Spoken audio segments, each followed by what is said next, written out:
Hey guys, welcome to another episode of The Vinyl Den, your channel for record collecting by record collectors. I'm Nick. Today I'm talking about who I think are the top 5 metal bands. There's a bunch of links down below. Make sure you go check them out. There's links for the Vinyl Den Facebook group, for the merch page, for the Spotify and Apple Music weekly playlists that we put together, and also the Patreon page. Make sure you go check all that out. Of course, if you enjoyed the episode, make sure you give me a little thumbs up. Hit that subscribe button down below. Make sure you hit that notification bell so you're notified every time I release new episodes. So I guess right off the top, I guess I need to kind of go over kind of what my experience has been through metal. Growing up, I was never a big metal fan. I like some metal stuff. I never really got big into the genre.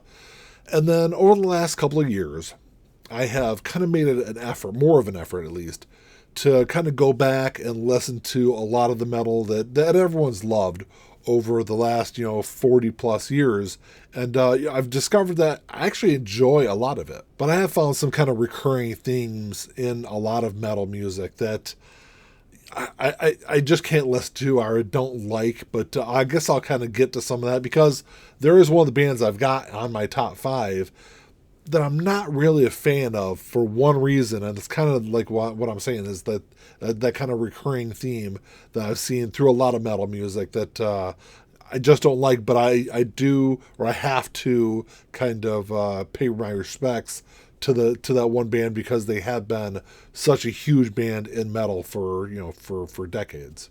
The first band that I put up there, because I guess this really isn't numbered, but I will say, when I think about metal, I kind of go back and forth between two bands as who I think would be like number one. If I was making a Mount Rushmore, even though I think there's only 4 heads on Mount Rushmore. If I was doing a top 5 or 5 heads on Mount Rushmore, there's 2 that I kind of go back and forth as being probably the most important metal bands in music history.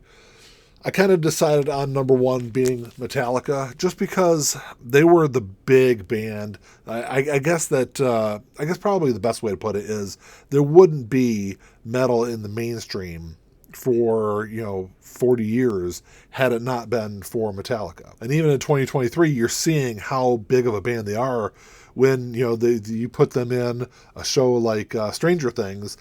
And all of a sudden, a whole new generation of people discover Metallica. For me personally, Master of Puppets is my favorite album of theirs. It has been since I was a kid. I guess I probably discovered Metallica when the video for One came out off of And Justice for All, which is probably my second favorite Metallica album. I know a lot of people really kind of lost faith in Metallica when they released the Black Album, and even more when they released Load and Reload. But I think Metallica is one of those bands that has never made a bad album, even though Saint Anger is probably my least favorite album of theirs. There's still some really good songs on there, but like I said, if there was like one band, if I was going to somebody that had never listened to any metal before, and they said, "Give me one band to listen to," I would point them towards Metallica. The other band that I kind of go back and forth with being 1A and 1B is the band that kind of started it all. Of course, that is Black Sabbath. There wouldn't be metal without Black Sabbath. Black Sabbath, they probably weren't the first metal band, but they were definitely one of the first, and they were the first to do it in the mainstream. Black Sabbath started in '68, I think, is when the band formed, and by the early '70s, they were one of the biggest bands in the world. And when they went on tour and packed stadiums and arenas, they introduced whole new audiences to what metal is and what it would become over the next 40 years. And they're another one of those bands I kind of go back and forth on what is my favorite album of theirs. I lean towards Paranoid. I love Paranoid. I love Volume 4. I love Sabbath, Bloody Sabbath. They're one of those bands also that kind of like Metallica, at least with the Ozzy years. I don't think they made a bad album. And over the last couple of years, I've been getting more into the non-Ozzy albums. I picked up Mob Rules and Heaven and Hell within the last year or so. And I grew up an Ozzy fan. I grew up an Ozzy Sabbath fan, so I never really listened to those albums until just recently, and I love those 2 albums. I think Heaven and Hell is a better album than Mob Rules, but I love both of those albums. I think they're just a hair behind the Ozzy years. And number 3 on my Mount Rushmore of metal bands is a band that I'm not a huge fan of their music. but I know a lot of people out there are. I can appreciate the influence that this band has had for decades and decades, and they have released some really good music. I'm just not a huge fan of it.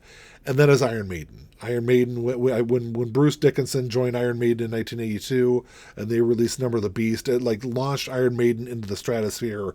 Musically, it's brilliant. And they've released a lot of brilliant albums. I love their music.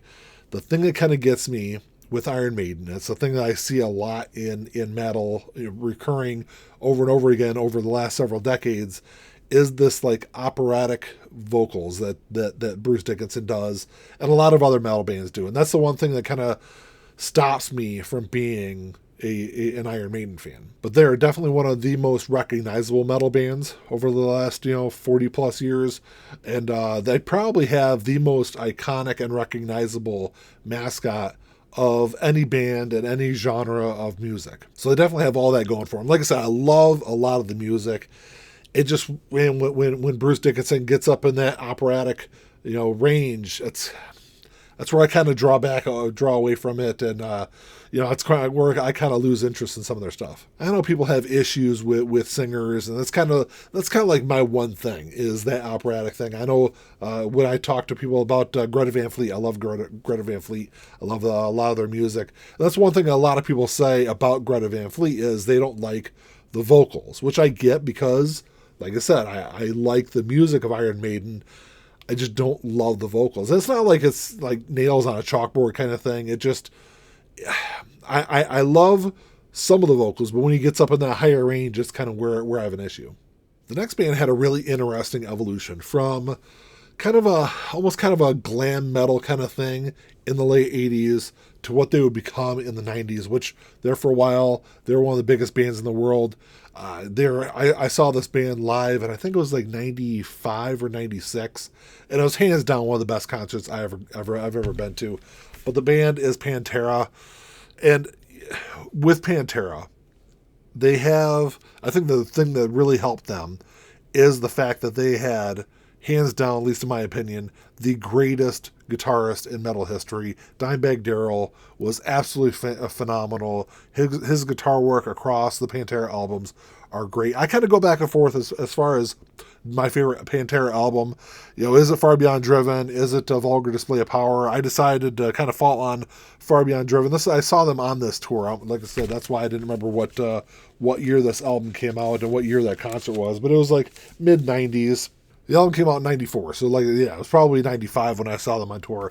I was absolutely blown away. I wasn't a huge Pantera fan at that time, but really since that concert, I fell in love with their music, and they're one of those bands I think in the 90s really kind of pushed metal into a different area than what it was, and obviously the 70s and the 80s with all those more kind of traditional metal bands, but a band that just really couldn't do anything wrong across their career.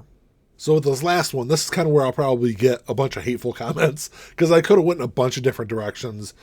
Slayer, Megadeth, Judas Priest, all great bands, even though, some of them have that operatic kind of theme kind of going on that I'm not a huge fan of. I decided to go in maybe a different kind of an area, a different kind of direction with the last pick. Maybe something that a lot of people might not think as metal, but I've long considered them a metal band. For my fifth and final pick, I decided to go with Tool.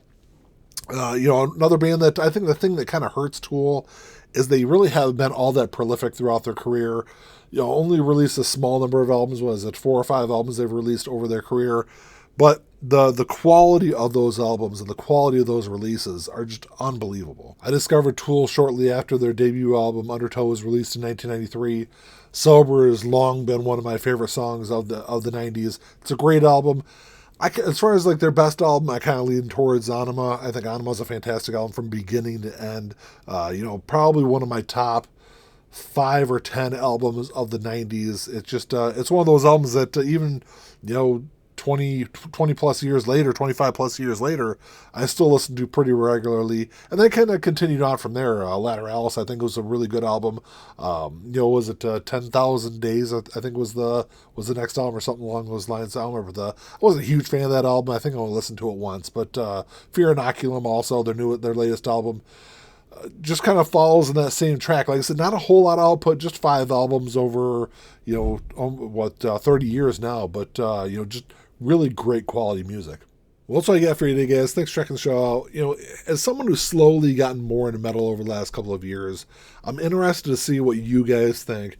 Drop me a comment down below. Let me know what your top 5 metal bands are. Because, like I said, that's just my 5. I know, like I said earlier, I could have went in a bunch of different directions. I know a lot of people love Slayer. A lot of people love Megadeth. A lot of people love Motorhead. Just a lot of different bands that could be in that top 5 category. But I'm interested to see what you guys say. If you guys like the episode, make sure you give me the old thumbs up. Hit that subscribe button down below. And that's all I got. Until next time, keep on spinning. Peace.